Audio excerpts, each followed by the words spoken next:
Rumah terkunci rapat. Dan ada monster yang menyamar sebagai manusia tidak bisa menerobos masuk. Wanita hanya bisa menyentuh mantra untuk menekan hantu dan berdoa agar mereka hidup sampai besok pagi. Karena setiap malam tiba, monster-monster ini akan berkumpul di kota. Mereka hanya memakan organ dalam manusia. Dan pergi saat fajar tiba, untuk melindungi keselamatan orang-orang. Serif membunyikan bel setiap hari sebelum matahari terbenam. Begitu suara berdering, semua warga akan cepat pulang. Semuanya terbiasa menyentuh mantra di depan pintu. Bahkan anak 7 tahun melakukan itu. Bisa dibayangkan betapa menakutkannya malam di kota kecil. Sampai jalanan kosong. Serif kembali ke kantor polisi dengan tenang. Dan tanda di dinding mengatakan 96 hari berlalu dengan aman. Sedikit yang Anda tahu bahwa nomor ini akan rusak malam ini. Karena pria itu sangat mabuk. Pemilik kedai tidak punya pilihan selain mengunci pintu dan jendela dan membiarkan pria itu menginap. Tapi pemabuk punya istri dan anak perempuan di rumah. Melihat suaminya belum kembali, sang istri harus mengunci pintu dan kembali ke dalam. Dalam sekejap mata, malam telah tiba. Putri pemabuk sedang bersiap-siap untuk tidur. Tapi suara almarhum nenek datang dari jendela. Dengan penasaran, ia membuka gorden. Benar saja, dia melihat neneknya di luar. Dia bilang di luar dingin. Saya ingin masuk dan duduk. Sangat mudah untuk membodohi gadis itu. Meskipun sang ibu mencoba yang terbaik untuk mencegahnya. Tapi sudah terlambat. Keesokan harinya, pemabuk itu terbangun dan mendapati tetangganya berkumpul di sekitar pintunya. Dia menanyakan situasinya. Serif menamparnya secara langsung. Ternyata Serif telah mengingatkan berkali-kali. Keluarga dengan anak-anak harus mengunci jendela. Karena anak-anak adalah yang paling rentan terhadap sihir. Tapi pria itu tidak pernah melakukannya. Itulah yang menyebabkan tragedi semalam. Melihat sisa-sisa istri dan putrinya di tanah, pria itu jatuh berlutut karena merasa bersalah. Tapi semuanya sudah terlambat. Dia bertanggung jawab atas perilaku bodohnya. Dan alasan mengapa Serif sangat membenci pria pemabuk. Dia tidak hanya membunuh istri dan putrinya. Dia juga menyakiti orang lain. Karena ketika seseorang meninggal di kota kecil, akan ada pendatang baru. Dan keamanan mereka terganggu. Benar saja, pada hari pemakaman, sebuah RV berhenti di sini. Serif segera menyuruh semua orang untuk tidak berbicara. Dia mendekat menanyakan situasi. Setelah mengetahui bahwa keluarga pria itu mati, segera pria itu pergi. Anehnya tidak peduli bagaimana dia mengemudi. Mereka tidak pernah bisa meninggalkan kota ini. Melihat mereka berkeliling kota, Serif tampaknya sudah menduganya. Mengapa Anda tidak memberitahu pria itu? Agar membuat mereka beradaptasi. Mereka bisa bertahan di malam hari. Namun, pria itu mengalami kecelakaan saat berputar-putar. RV langsung masuk ke dalam hutan. Sebuah keluarga beranggotakan 4 orang terjebak di dalam mobil. Pria terjebak di kursi pengemudi di dekat pohon. Istri dalam keadaan pingsan. Untungnya, putrinya baik-baik saja. Tapi situasi putra bungsu sedikit buruk. Pahanya tertusuk cabang. Pada saat yang sama, Serif masih menyiapkan penghalang jalan. Tapi belum melihat keluarga pria itu kembali. Hari akan segera menjadi gelap. Dia harus segera menemukan orang itu. Ketika saya melihat keluarga pria itu terjebak di dalam mobil, dan dia datang untuk menyelamatkan. Hanya putra bungsu yang masih di dalam mobil. Pendarahan dari luka. Serif tidak bisa menariknya keluar begitu saja. Perawatan hanya bisa dilakukan di dalam mobil. Tapi sekarang hanya 40 menit sampai gelap. Perawatan tercepat memakan waktu 1 jam. Serif harus memilih untuk menginap. Biarkan anak buahnya mengambil mata orang lain. Lihat, hari mulai gelap. Ketika Serif melihat mantra di tangannya, dia hanya bisa menggantungkan harapannya pada batu mantra. Pria itu memiliki beberapa keraguan tentang ini. Tapi Serif tidak segera memberikan penjelasan. Tapi untuk menutup semua celah, ini memberitahu pria itu apa yang akan terjadi. Tapi kemudian putra bungsu mulai kejang-kejang. Lalu ada suara gemuruh di sekitar. Ketika Serif melihat keluar jendela, saya menemukan bahwa monster diam-diam mendekat. Melihat semakin banyak monster berkumpul. Bahkan Serif merasakan kesemutan di kulit kepalanya. Tampaknya apakah mereka bisa bertahan malam telah menjadi masalah terbesar mereka. Mobil itu jelas dibuang. Tapi Serif kulit hitam takut untuk pergi. Karena penuh dengan monster yang menyamar sebagai manusia. Dia hanya bisa berharap mantra bisa menekan mereka. Berdoalah agar Anda bisa hidup sampai fajar besok. Tapi kemudian tiba-tiba terdengar teriakan dari luar mobil. Beginilah cara monster menyihir manusia. Serif yang berpengalaman secara alami tidak akan tertipu. Tapi Jim terpengaruh. Dia mengira itu adalah petugas penyelamat. Dan mereka akan keluar. Tapi dia langsung dihentikan oleh Serif. Dia menjelaskan bahwa mereka yang berada di luar bukanlah manusia. Itu sekelompok monster. Jika Jim tidak ingin putranya terluka, dia harus tetap di dalam mobil dan menunggu fajar. Maka monsternya akan menghilang secara alami. Jim akhirnya tenang. Demi keselamatan putranya, dia tidak terus mengambil risiko. Namun, dia tidak tahu bahwa istri dan putrinya kembali mengalami kecelakaan. Karena kerusakan mendadak dari kendaraan penyelamat. Mereka harus berjalan kembali ke rumah persembunyian dengan berjalan kaki. Ada monster pemakan manusia di mana-mana. Dan orang-orang di rumah persembunyian membunyikan alarm setelah melihat mereka. Semua orang segera bersiap. Mereka tidak akan membuka pintu tidak peduli seberapa keras mereka mengetuk. Tidak ada yang tahu apakah mereka monster atau manusia. Sedikit yang mereka tahu bahwa monster yang sebenarnya diam-diam muncul. Seorang remaja tiba-tiba menyapa Julie. Dia terus meneriakkan namanya. Mata Julie berkaca-kaca dalam sekejap. Rupanya tersihir oleh monster itu. Untungnya, wakil serif menembak tepat waktu.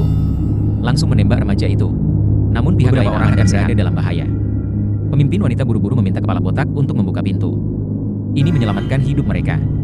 Tapi begitu mereka memasuki pintu, ibu dan anak itu diikat. Ini adalah sesuatu yang harus dialami setiap pendatang baru monster menyusup ke dalam start masuk. Segera ibu dan anak itu dipisahkan dan diisolasi. Pemimpin mengatakan kepada wanita itu untuk tidak takut. Semua orang di sini datang ke kota secara tidak sengaja. Dan merekalah yang beruntung. Karena beberapa orang datang ke sini di tengah malam. Mereka dipotong-potong oleh monster menakutkan di luar sebelum mereka bisa memahami situasinya. Tapi wanita itu mengkhawatirkan suami dan anaknya masih di RV. Pada saat yang sama, teriakan di luar RV masih belum berhenti. Monster-monster itu bahkan berhasil mencapai atap mobil. Serif segera menenangkan.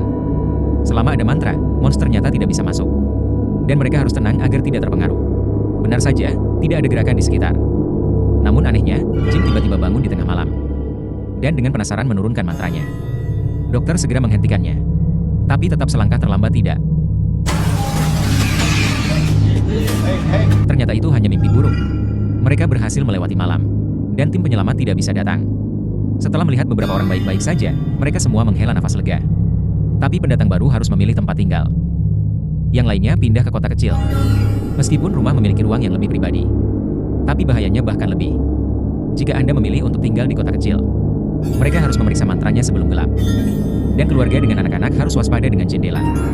Karena monster sering menipu orang untuk membukakan pintu untuk mereka. Dan anak-anak lebih rentan. Tentu saja, kota ini juga memiliki aturan untuk hukuman. Jika seseorang melanggar aturan dan membunuh penduduk, akan terkunci di rumah timah ketika tidak ada mantra di dalamnya. Pada dasarnya, hanya ada jalan buntu. Wanita itu bertanya penasaran sudah berapa kali ia menggunakannya. Pendeta mengatakan dia tidak pernah menggunakannya. Setelah memperkenalkan kota dan rumah persembunyian, sudah waktunya bagi keluarga Jim untuk memilih. Saya pikir keluarga mereka yang terdiri dari 4 orang akan memilih rumah. Tanpa diduga, putri saya memilih rumah persembunyian sendirian. Mungkin dia pikir orang tuanya sepemikiran. Menghadapi permintaannya, suami istri dilema. Mereka sangat mengkhawatirkan keselamatan putri mereka. Jadi mencoba membujuknya kembali sebanyak mungkin. Tapi Serif mengatakan langit mulai gelap. Mereka harus kembali ke tempat tinggal masing-masing sesegera mungkin. Dan untuk membuat pasangan merasa nyaman, Serif mengatakan putranya ikut di rumah persembunyian. Saya akan merawat gadis itu sebaik mungkin. Baik, semuanya pulang. Atas permintaan pendeta, semuanya bubar. Malam ini adalah waktu penghukuman. Pemabuk itu bersalah atas istri dan putrinya. Jadi dia akan menghadapi hukuman yang mengerikan. Itu malam di Gubuk Kaleng. Siap-siap untuk menonton si pemabuk. Serif hanya bisa memasang 2 kunci lagi. Berdoalah dia berhasil melewati malam ini. Tapi saat pintu tertutup, hidup pemabuk pasti akan berakhir malam ini. Pria itu jelas tidak melakukan kejahatan. Tapi dia dikunci di kotak besi oleh tetangganya. Dan Serif hanya bisa memasang 2 kunci lagi padanya. Berdoalah agar pria itu hidup sampai fajar besok. Karena setiap malam tiba, monster yang menyamar sebagai manusia akan berkumpul di kota. Mereka hanya memakan organ manusia. Tidak akan pergi sampai fajar. Satu-satunya cara untuk bertahan hidup di malam hari adalah bersembunyi di rumah dengan mantra. Tapi pria tanpa mantra itu hanya bisa ngerumpi di sudut rumah Kaleng. Dan ketika dia melihat sekeliling lagi, monster telah berkumpul di dekatnya. Pada saat ini, pria itu seperti anak domba. Aku hanya bisa memejamkan mata dan membiarkannya terjadi. Keesokan harinya, ketika Serif tiba di Gubuk Kaleng, dan pria itu tercabik-cabik oleh monster itu.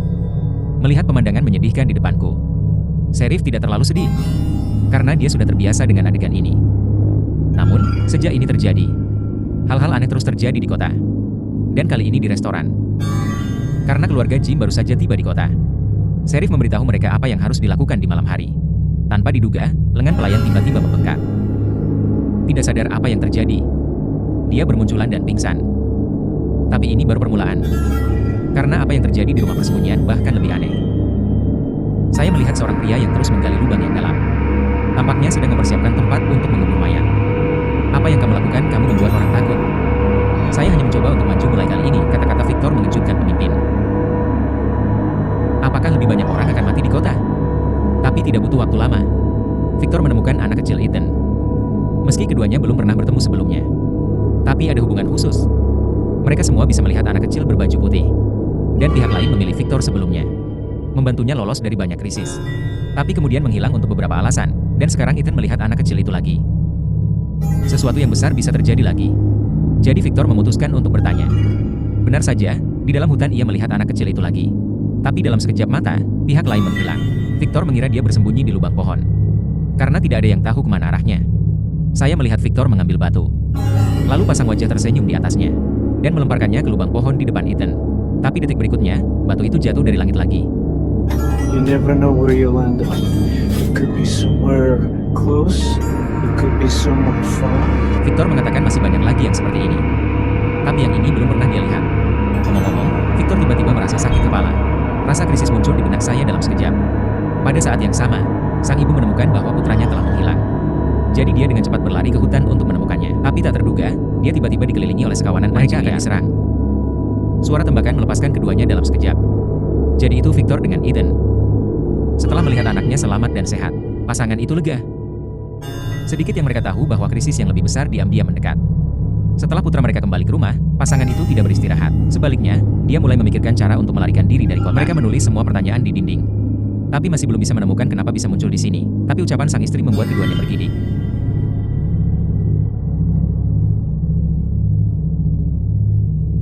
Karena semuanya terjadi begitu tiba-tiba. Mereka masih tidak bisa membedakan antara virtual dan realitas. Namun, saat mereka memikirkan masalahnya, pelayan juga sudah sembuh karena ketakutan. Dia tidak memberitahu dokter apa yang terjadi padanya. Sedikit yang dia tahu bahwa itu karena ketakutan di hatinya bahwa iblis memanfaatkannya lagi. Saya melihat Sarah menyelinap ke tempat tidur pasien. Dia langsung menancapkan kekuatannya ke leher lawan. Kemudian dia mulai berbicara sendiri lagi. Tampaknya membuat semacam kesepakatan dengan iblis. Segera tiba waktunya untuk putaran perawat. Setelah melihat pasien meninggal dengan tragis, dia sangat takut sehingga dia melarikan diri. Tetapi ketika saya berbalik, saya menemukan pintu terbuka. Dan monster-monster itu tidak hanya masuk dengan lambat. Keesokan harinya, wakil serif datang dengan seseorang jatuh ke tanah saat menemukan mantranya. Ruangan itu dipenuhi sisa-sisa pasien. Dan perawat itu juga tidak beruntung. Tetapi mereka tidak pernah bermimpi bahwa orang-orang merekalah yang menyebabkan semua ini. Saat ini, Sarah sudah sampai di rumah Eden. Saling bunuh saja. Dia bisa memenuhi janjinya dengan iblis. Untuk keluar dari neraka ini. Sedikit yang mereka tahu bahwa di mata setan-setan itu, dia hanya pion.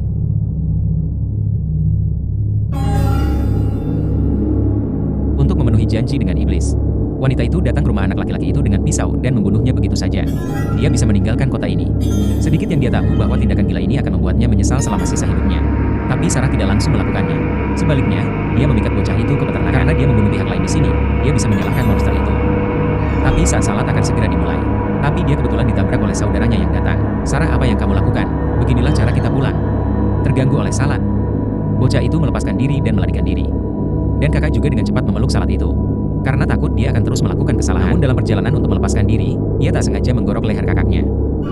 Dan inilah yang terjadi pada pendeta. Tapi dia tidak melakukannya, dia sedang menatap salat. Segera peternakan itu penuh dengan orang. Tapi Sarah dan pendeta tidak terlihat. Hanya satu mayat yang tersisa, berbaring di tanah. Adegan ini menyebabkan semua orang panik. Jelas malam cukup menakutkan.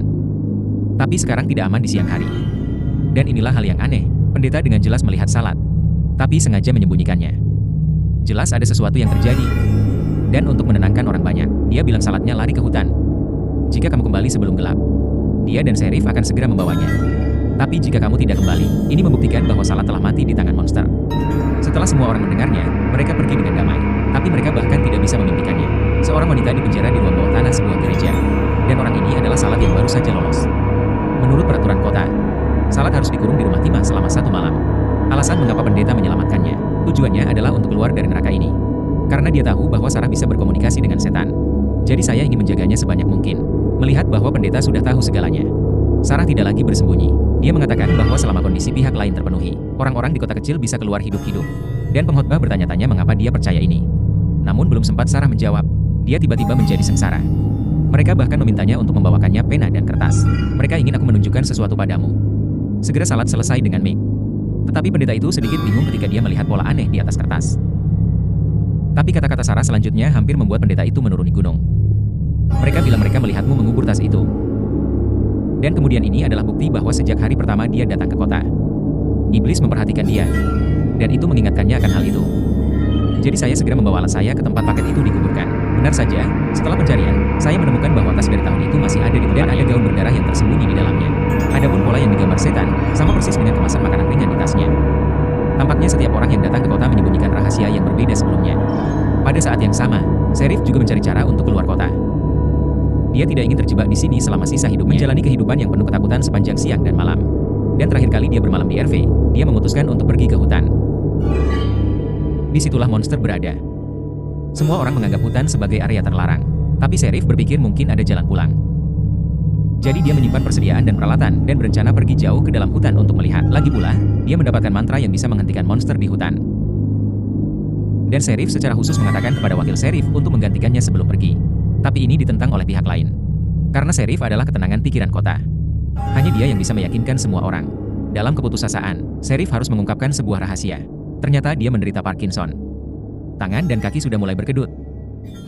Suatu hari dia akan jatuh sakit sebelum waktunya, dan tidak ada cara untuk melindungi kita. Jadi dia hanya bisa memanfaatkan sekarang untuk menemukan cara mengeluarkan semua orang dari tempat ini sebanyak mungkin. Namun, dia tidak tahu bahwa orang baru telah bergabung dengan kota yang menakutkan ini. Dan kedatangan pria ini mungkin membawa perubahan yang berbeda di kota. Karena aku tidak sengaja tertidur di dalam mobil, pria itu bangun dan menemukan pengemudi hilang. Tapi sebelum dia bisa mengetahui situasinya, Sheriff kulit hitam bersandar langsung ke mobil. Dan pria itu tidak menyadari bahwa dia telah masuk ke tempat yang mengerikan. Segera pria itu dibawa ke rumah persembunyian. Tapi orang-orang di sini sangat aneh. Tanpa mengucapkan sepatah kata pun, dia mengikat pria. Ternyata ada aturan khusus di sini bahwa setiap keinginan yang baru saja datang ke kota akan dikarantina selama 1 malam. Kebebasan tidak akan dipulihkan sampai fajar. Untuk mempersiapkan pria secara mental, pemimpin menjelaskan kepadanya tindakan pencegahan di sini setiap kali matahari terbenam. Monster akan keluar dari hutan untuk memburu manusia. Tidak akan pergi sampai fajar. Saya pikir pria akan takut. Tapi tanpa diduga dia tertawa. Bravo, uang dihabiskan dengan baik. Ternyata Jet menggunakan ini sebagai permainan pelarian. Dia pikir itu hadiah dari perusahaan perjalanan. Hanya melarikan diri dan mendapatkan jackpot. Jadi Z memutuskan untuk mencari petunjuk. Saya berencana untuk memecahkan game ini sesegera mungkin. Segera dia datang ke ruang bawah tanah. Saya pikir ini adalah pintu keluar. Tanpa diduga, ketika dia memasuki ruang bawah tanah, dia menemukan mayat tergeletak di balik pintu. Namun, anehnya, dalam sekejap mata, mayat itu menghilang lagi. Hanya simbol khusus di bagian atas kepala yang tersisa. Jade sangat takut sehingga dia melarikan diri. Tetapi meskipun dia mengalami hal-hal yang mengerikan, tapi tetap tidak percaya semuanya di sini. Berpikir bahwa mayat barusan hanyalah ilusi. Sampai Deputi membawanya ke tujuan. Baru kemudian Jade menyadari betapa menakutkannya kota itu. Karena itu bukan orang lain yang terbaring di kuburan. Ini adalah pengemudi yang hilang. Deputi membawanya kembali ke stasiun. Dan dikatakan padanya yang paling menakutkan di sini bukanlah monsternya. Ini adalah ketakutan di dalam diri orang-orang. Dia bisa membuat orang kehilangan kendali. Jadi satu-satunya cara untuk menemukan cara untuk melarikan diri adalah tetap tenang. Tapi kemudian ada suara dari radio. Dan Z sepertinya memikirkan sesuatu. Baru saja kehabisan radio. Karena dia kebetulan seorang insinyur. Selama radionya tetap, mungkin kita bisa menghubungi dunia luar. Tapi tidak peduli seberapa masuk akal dia. Radio tidak pernah menangkap sinyal. Tapi setelah beberapa pertanyaan, dia mengetahui bahwa ada seorang arsitek di kota, jadi dia segera menemukan rumah pihak lain. Undang dia untuk menemukan cara untuk melarikan diri bersama. Setelah mengetahui ide Z, Jim langsung menyetujui permintaannya. Memutuskan untuk menempatkan radio lebih tinggi dan mencobanya. Tapi sebelum itu, Jade juga akan menggunakan kekuatannya sendiri untuk meningkatkan sinyal radio. Jadi dia kembali ke tempat dia pertama kali muncul. Hapus semua bagian yang bisa digunakan di dalam mobil. Dan kami membangun antena yang sangat sederhana. Kemudian keduanya menemukan tempat tertinggi di sini. Rencananya adalah menggantung antena di pohon untuk pengujian. Tapi setelah semuanya siap, ada banyak darah di pepohonan. Saat Z mendongak, tetapi menemukan bahwa pohon itu ditutupi dengan mayat di beberapa titik. Dan inilah yang lebih aneh. Simbol terakhir muncul kembali. Tapi aku tidak menunggu Jade bereaksi. Sebuah peluru hampir mengenainya. Jade sangat takut sehingga dia melarikan diri. Tapi masih terjebak oleh pihak lain. Aku akan mati di sini. Tapi monster itu menghilang begitu saja. Jade, right here. Pada titik ini lingkungan kembali normal lagi. Dan darah di tubuhnya menghilang. Rupanya Jade berhalusinasi lagi. Karena ketakutan yang berlebihan kali ini, dia pergi lebih awal sebelum tes selesai. Sedikit yang dia tahu bahwa tidak lama setelah dia pergi, Airport Nirkabel menerima sinyal. Meski sedikit lemah, tetapi itu juga membuktikan bahwa idenya memiliki efek. Pada saat yang sama, ketakutan, Jade kembali ke restoran. Terus gambar simbol terbaru di atas kertas. Sejak benda ini muncul, hal-hal aneh terus terjadi padanya. Tapi misterinya tidak pernah terpecahkan. Tapi setelah Nyonya Liu melihat kata-kata Jade, tiba-tiba rasanya tidak asing. Jadi saya segera pergi ke rumah tempat barang-barang lama disimpan, menemukan sebuah kotak yang ditinggalkan oleh orang yang meninggal, dan mengeluarkan buku catatan tebal darinya. Dan simbol yang ditemui Seth juga muncul di atasnya. Oh, what the fuck? Namun, saat Jade sedang mencari petunjuk, ada kecelakaan di rumah persembunyian. Seorang pria diam-diam membuka tirai saat semua orang tertidur. Dan di luar berdiri seorang wanita aneh. Kapan saya bisa masuk ke dalam? Sepertinya tidak akan lama lagi rumah persembunyian menjadi surga monster. Jendela jelas tidak terkunci, tapi monster yang menyamar sebagai manusia ragu-ragu untuk menerobos masuk. Selama ada mantra untuk menekan hantu, mereka tidak bisa secara sukarela memasuki rumah persembunyian. Tapi pria itu tidak tahan kesepian hari ini. Ambil inisiatif untuk berbicara dengan wanita cantik di luar rumah. Mereka bahkan membuka jendela dan mempersilahkan mereka masuk. Sedikit yang mereka tahu bahwa langkah bodoh ini akan membawa bencana ke kota. Dan tepat saat keduanya saling berpelukan erat, tangan wanita cantik tiba-tiba berubah, lalu gigit lidah pria itu. Setelah menyingkirkan pria itu, monster itu kembali menjadi manusia lagi. Tapi dia tidak terburu-buru untuk menemukan target berikutnya. Sebaliknya, buka semua pintu dan jendela di rumah. Tanpa batasan mantra, semua monster akan mengalir ke rumah aman. Sementara warga masih mengadakan pesta ulang tahun, tidak menyadari bahaya yang akan segera terjadi. Namun saat ini, tawa aneh tiba-tiba datang dari rumah. Mary masuk dengan rasa ingin tahu untuk memeriksa, tapi tak terduga, pintu itu langsung tertutup. Rupanya dia jatuh ke dalam perangkap monster itu. Dan saat ini, obrolan sedang berlangsung di lantai bawah. Tiba-tiba setetes darah jatuh mengenai kepala botak. Dia akan berteriak. Saya melihat monster menakutkan berdiri di lantai atas. Setelah mengetahui bahwa mereka telah membobol rumah persembunyian, semua orang berlari. Tapi monsternya tidak terburu-buru. Sepertinya menikmati perasaan berburu. Rumah aman tidak lagi aman. Pemimpin memutuskan untuk membawa pria itu ke sheriff terlebih dahulu. Alice masih tertidur di dalam rumah saat ini. Saya tiba-tiba mendengar suara di luar dan menemukan bahwa rumah persembunyian berantakan.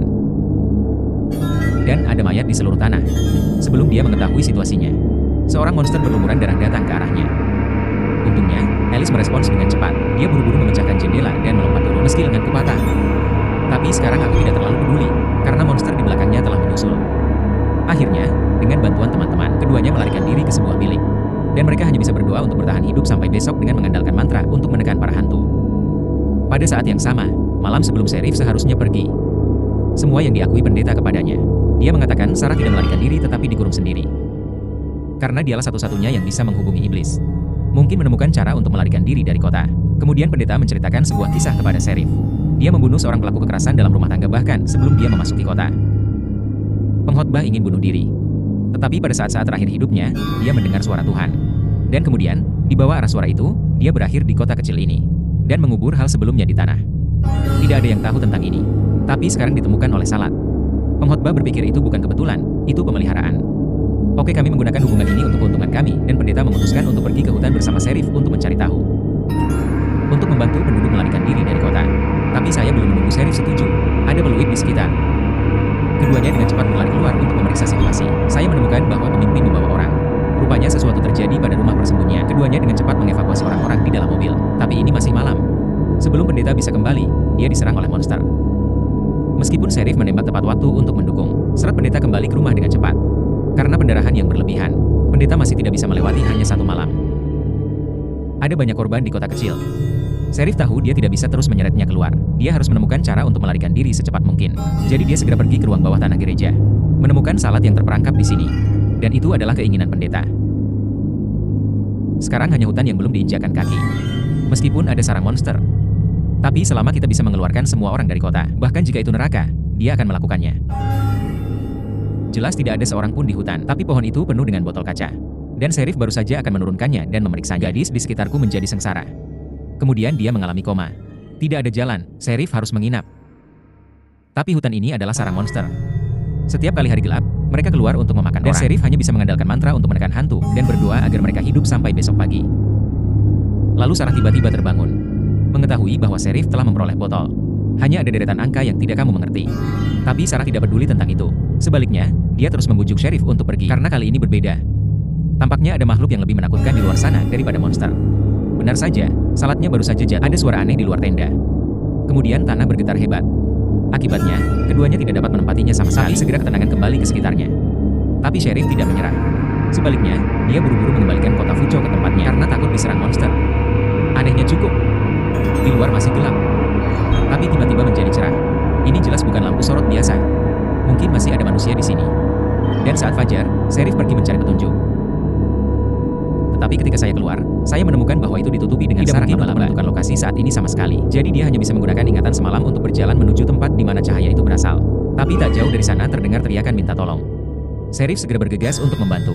Tapi detik berikutnya, dia tercengang. Karena peneleponnya bukan orang lain. Ini adalah wangki milik Sheriff.